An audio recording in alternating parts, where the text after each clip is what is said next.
that you are aware of our position that any India-Pakistan engagement has to be bilateral. At the same time, I would like to remind you that talks and terror don't go together.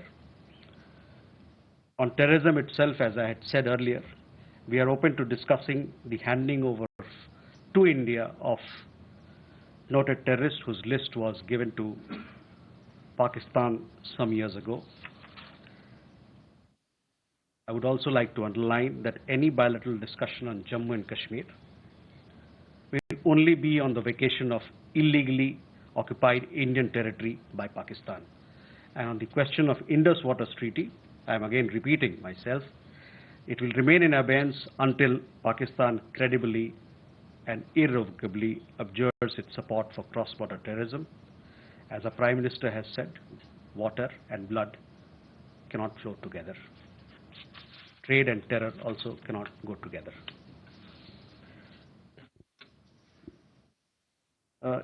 Regarding meeting between two countries, that's fine, we have taken note of them. Further to that, किसको? देखिए, पिछले press वार्ता में हमने इस मुद्दे पर अपना पक्ष रखा था. उसके आगे मुझे और कुछ कहने की जरूरत नहीं है, लेकिन मैं ये बात आपके सामने रख दूं कि ये तीन जो मुद्दे हैं भारत पाकिस्तान पे, उस पे हमारा क्या पक्ष है. भारत पाकिस्तान का जो भी एंगेजमेंट होगा वो बायलैटरल तरीके, दो पक्षीय तरीके से ही होगा. साथ ही साथ मैं कहना चाहूंगा कि वार्ता और आतंकवाद दोनों साथ में नहीं चल सकता है. जहां तक आतंकवाद का सवाल है, हम ये बात करने के लिए तैयार हैं, लेकिन जो बातचीत होगी इस पे होगी कि भारत ने जो एक लिस्ट दिया था पाकिस्तान को कुछ साल पहले, उस लिस्ट में कई एक टेररिस्ट थे, उनको कब वो भारत को हवाले कर रहे हैं, इस बात पे बात होगी. जहां तक बायलैटरल डिस्कशन, दो पक्षीय डिस्कशन, बातचीत की बात है जम्मू कश्मीर के मामले में, उस पर सिर्फ और सिर्फ एक ही बात पर बातचीत होगी, वो है कि जो इलीगल तरीके, अवैध तरीके से पाकिस्तान जो भारतीय भूमि को कब्जा कर रखा है, उसको जल्द से जल्द उसको वेकेट करें. जहां तक सिंधु जल संधि का सवाल है, वो अबेंस में रहेगा, स्थगित रहेगा तब तक जब तक पाकिस्तान क्रेडिबल तरीके से, विश्वसनीय तरीके से और इर्रिवोकेबल तरीके से आतंकवाद को खत्म नहीं करता.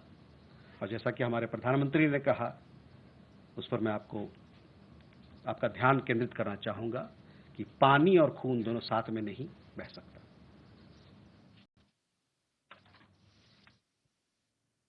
Ishi, on your question regarding meetings of two foreign ministers of different countries, this is for them to decide what they have to do, how they have to engage.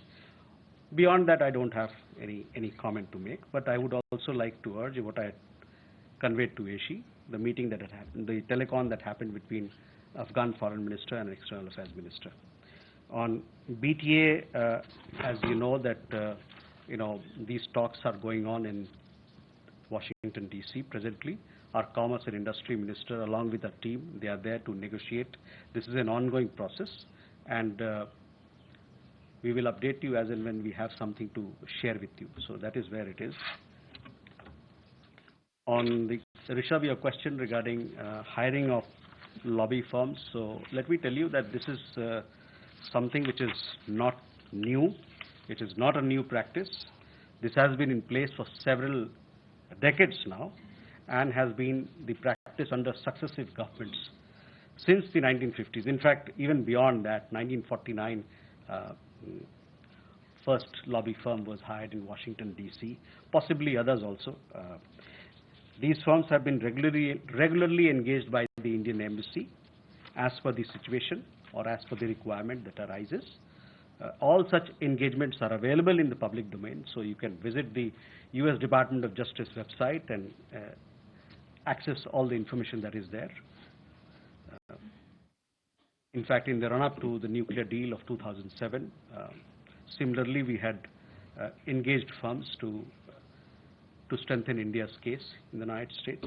I should also add that such a practice is very common among embassies and other organizations in Washington, D.C.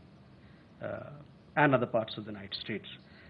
Just to give you a little more factual details about it, in 1949, the embassy had hired Rosin and Fred. In 1954, GOI hired Shaler Butler Associates. In 1958, GOI hired Moss Edward K.